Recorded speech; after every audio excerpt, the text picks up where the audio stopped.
Now, if we take a look at the Star Wars prequels and the originals, I think it's pretty safe to say that by far, one of the fan-favorite characters has got to be Emperor Palpatine, also known as Darth Sidious, and the fact that he is making a return in The Rise of Skywalker is not only surreal, but it's also the big driving force for the hype of this movie among many Star Wars fans around the world. This is Mike Zero. Make sure to subscribe if you are new to the channel for future Star Wars content.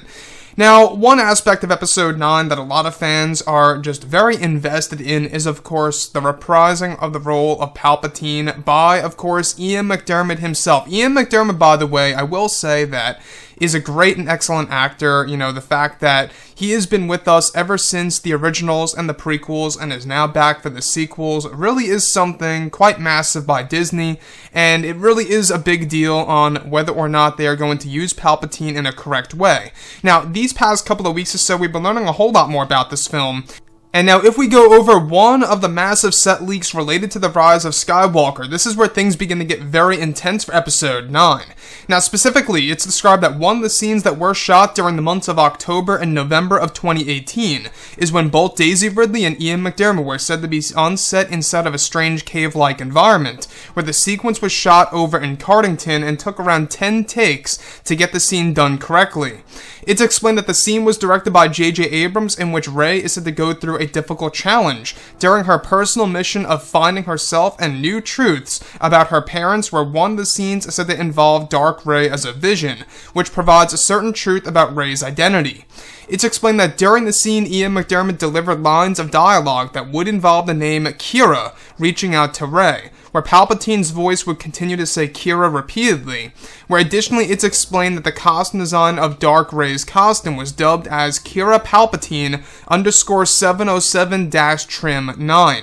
Rey's real name is said to be inspired by JJ's original take on the character for The Force Awakens, and is said to use it for one of the plot twists in the film. It's explained that in the scene, Rey begins to realize that Kylo Ren was telling her the truth of who she really is, and begins to have a panic attack in the process, similar to Luke in Empire Strikes Back when he learned that he was the son of Darth Vader, where Rey is said to yell no, just like Luke. The end of the sequence is said to involve Rey fighting Dark Rey after learning of this certain truth by this vision that is created by Palpatine from afar during his time over in the unknown regions. So let's go over a couple of parts about this and as to why I think a lot of fans are going to react to this in different ways. Now, of course, you can see how this scene is somewhat, I will say somewhat similar to what we already received in The Empire Strikes Back between both Vader and Luke. That's just a given, right?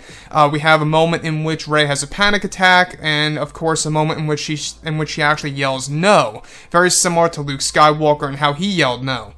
Now, the vision of Kira Palpatine, alright, this is actually said to be the Dark Rey vision that actually allows Rey to realize exactly who she really is, her true identity, her real name, if you will, based on not just that, but one of the costume designs that were used for Dark Rey on Daisy Ridley that was actually dubbed as Kira Palpatine _707-Trim9.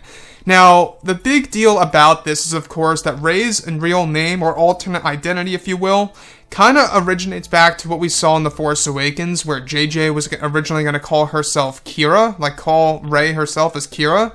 Kira, a very interesting name. Honestly, I will be honest with you guys, Kira to me sounds more like a Star Wars name than Rey. That's just my point of view. I don't know if you guys agree or disagree with that, but I kind of like the sound of Kira Palpatine. I think it really rolls. I think it kind of just goes, and it makes a lot of sense. And looking at Dark Rey in this film, given that there are going to be around 3 different visions of Dark Rey that are going to put Rey through multiple different challenges, that's going to make her learn new truths, not just about herself, but also about her parents and the Force in general.